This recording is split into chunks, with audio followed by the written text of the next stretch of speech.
Hello বন্ধুরা, আজকে 7ই June এবং দক্ষিণ পশ্চিম মৌসুমি বায়ু অনেক রাজ্যে প্রবেশ করেছে। ঠিক আমার তামিলনাড়ুর অনেক অংশে বর্ষা প্রবেশ করে গেছে, এদিকে কেরালার দিকে প্রবেশ করেছে, এছাড়াও আমাদের কর্ণাটকের বেশ কিছু অঞ্চলে, এবং আগামী 2 থেকে 3 দিনের মধ্যে পুরোপুরিভাবে কেরালায় বর্ষা প্রবেশ করে যাবে। এদিকে অন্ধ্রপ্রদেশের বেশ কিছু অঞ্চলে বর্ষা প্রবেশ করে যাওয়ার সম্ভাবনা রয়েছে, মহারাষ্ট্রের কিছু অংশে বর্ষা প্রবেশ করতে পারে, এবং ঠিক আমাদের ঠিক উত্তর পূর্ব বঙ্গোপসাগর থেকে ক্রমশ দক্ষিণ পশ্চিম মৌসুমি বায়ু ক্রমশ এগোতে শুরু করেছে, এবং আমাদের মায়ানমারের বেশিরভাগ অঞ্চলে বর্ষা প্রবেশ করে গেছে, এবং বাংলাদেশের কিছু অংশে বর্ষা প্রবেশ করেছে, ঠিক কক্সবাজারের বেশ কিছু অঞ্চলে, এবং আগামী 48 ঘন্টার মধ্যে আমাদের বাংলাদেশের বেশ কিছু অঞ্চলে বর্ষা প্রবেশ করার সম্ভাবনা রয়েছে, এবং আমাদের উত্তরবঙ্গের দিকে প্রায় 4 থেকে 5 দিনের মধ্যে দক্ষিণ পশ্চিম মৌসুমি বায়ু প্রবেশ করবে। তার ফলে আমাদের উত্তরবঙ্গের দিকে পাক বর্ষার বৃষ্টিপাত শুরু হয়ে গেছে, এবং আমাদের কলকাতার আশপাশে পাক বর্ষার বৃষ্টিপাত শুরু হয়ে গেছে, এবং 9 তারিখ থেকে বৃষ্টির পরিমাণ আরও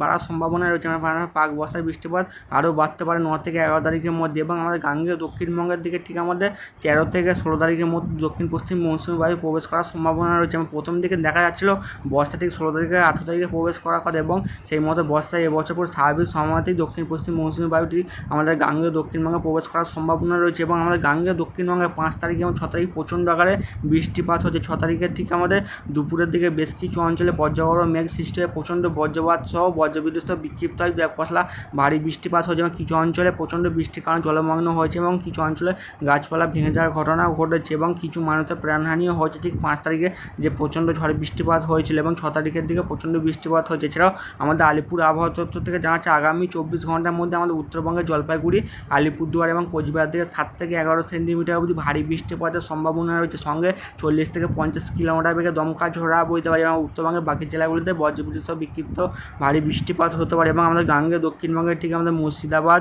এদিকে বীরভূম, এদিকে আমাদের পূর্ব বর্ধমান, এছাড়াও নদিয়া এবং আমাদের 2 চব্বিশ পরগনা থেকে বজ্রবিদ্যুৎ সহ বিক্ষিপ্ত আকারে বৃষ্টির সঙ্গে 40 থেকে 50 কিলোমিটার বেগে দমকা ঝোড়া বইতে পারে। এছাড়াও আমাদের আলিপুর আবহাওয়া দপ্তর থেকে জানাচ্ছে আমাদের উড়িষ্যার দিকেও 4 থেকে 5 দিনের মধ্যে দক্ষিণ পশ্চিম মৌসুমি বায়ু কিছু অঞ্চলে প্রবেশ করার সম্ভাবনা রয়েছে, মানে আমাদের উড়িষ্যার দিকেও 72 ঘন্টা পর থেকে পাক বর্ষার বৃষ্টিপাত শুরু হয়ে যাবে বেশ কিছু অঞ্চলে, মানে বর্ষা ক্রমশ সক্রিয়ভাবে এগোচ্ছে, এবং আমাদের তামিলনাড়ু দিকে প্রচণ্ড আকারে বৃষ্টিপাতের সম্ভাবনা রয়েছে। এছাড়া আমাদের আলিপুর আবহাওয়া দপ্তর থেকে জানাচ্ছে আগামী 24 ঘন্টার মধ্যে কর্ণাটকের দিকে প্রবল বৃষ্টিপাতের সম্ভাবনা রয়েছে, কেরালা মাহের দিকে আমার রেড অ্যালার্ট, মানে ভারী থেকে অতি ভারী চরম বৃষ্টিপাতের সম্ভাবনা রয়েছে। এছাড়াও আমাদের আন্দামান নিকোবর দ্বীপপুঞ্জের দিকে 40 থেকে 50 কিলোমিটার বেগে দমকা ঝোড়া বইতে পারে, এবং সঙ্গে ভারী বৃষ্টিপাত হতে পারে। এদিকে পূর্ব রাজ্যে আসাম, মেঘালয়, এইদিকে আমাদের অভ্যন্তরীণ কর্ণাটক, কোঙ্কন, গোয়া, লাক্ষাদ্বীপ, মহারাষ্ট্র, নাগাল্যান্ড, মণিপুরের দিকে ভারী বৃষ্টিপাত হবে, সঙ্গে দমকা ঝোড়ো হওয়ার সম্ভাবনা রয়েছে। এছাড়াও আমাদের আলিপুর আবহাওয়া দপ্তর থেকে জানাচ্ছে আমাদের পূর্ব রাজ্যের দিকে বর্ষা প্রবেশ করে যাবে, ঠিক আসাম, মেঘালয়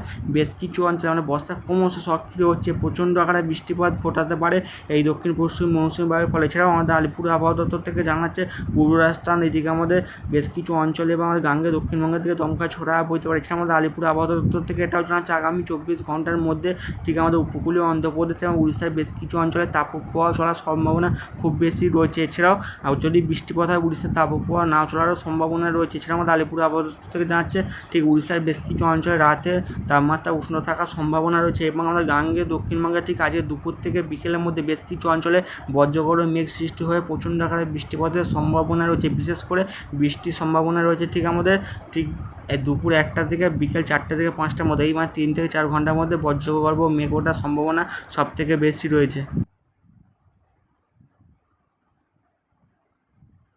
ECMWF মডেল দেখা যাচ্ছে আজ দুপুর 1টার দিকে ঠিক আমাদের গাঙ্গে দক্ষিণবঙ্গের 2 চব্বিশ পরগনার দিকে হালকা থেকে মাঝারি বৃষ্টিপাত হতে পারে, এদিকে কলকাতার দিকে, হলদিয়ার দিকে, এদিকে চন্দ্রকোনা, খড়গপুর, তমলুক, সারেঙ্গা, এদিকে আমাদের বাঁকুড়া, পুরুলিয়া, আমার 2 বর্ধমান এবং ঝাড়গ্রামের বেশ কিছু অঞ্চলে প্রচণ্ড ভারী বৃষ্টিপাত হতে পারে, এবং আমাদের উত্তরবঙ্গের দিকেও ঠিক উত্তর দিনাজপুর, দক্ষিণ দিনাজপুরের দিকে ভারী বৃষ্টিপাত লক্ষ্য করা যেতে পারে। মালদার দিকেও প্রচণ্ড আকারে বৃষ্টিপাত হবে, জলপাইগুড়ি, আলিপুরদুয়ারের দিকেও বজ্রবিদ্যুৎ সহ বিক্ষিপ্ত আকারে বৃষ্টিপাতের সম্ভাবনা রয়েছে। এদিকে পূর্ব রাজ্যে আসাম, মেঘালয়ের দিকে বজ্রবিদ্যুৎ সহ বিক্ষিপ্ত আকারে বৃষ্টিপাত হতে পারে। এদিকে বাংলাদেশের কক্সবাজারের দিকে বর্ষা প্রবেশ করে গেছে, চট্টগ্রামের বেশ কিছু অঞ্চলে, এর ফলে বাংলাদেশের কক্সবাজার, চট্টগ্রামের দিকে ভারী থেকে 2 পশলা অতি ভারী বৃষ্টিপাত হবে, এবং বাংলাদেশ ঠিক মায়ানমারের দিকেও ভারী থেকে চরম বৃষ্টিপাতের সম্ভাবনা রয়েছে। যেদিকে আমাদের ঠিক দক্ষিণ ভারতের তামিলনাড়ুর দিকে ভারী থেকে 2 পশলা অতি ভারী বৃষ্টিপাতের সম্ভাবনা রয়েছে। এদিকে কেরালার দিকে প্রচণ্ড ভারী বৃষ্টিপাত হতে পারে, বিশেষ করে কালিকট, কোচি, এদিকে কন্নুরের বেশ কিছু অঞ্চল, এদিকে আমাদের কর্ণাটকের দিকেও প্রচণ্ড ভারী বৃষ্টিপাত লক্ষ্য করা যেতে পারে, বিশেষ করে আমাদের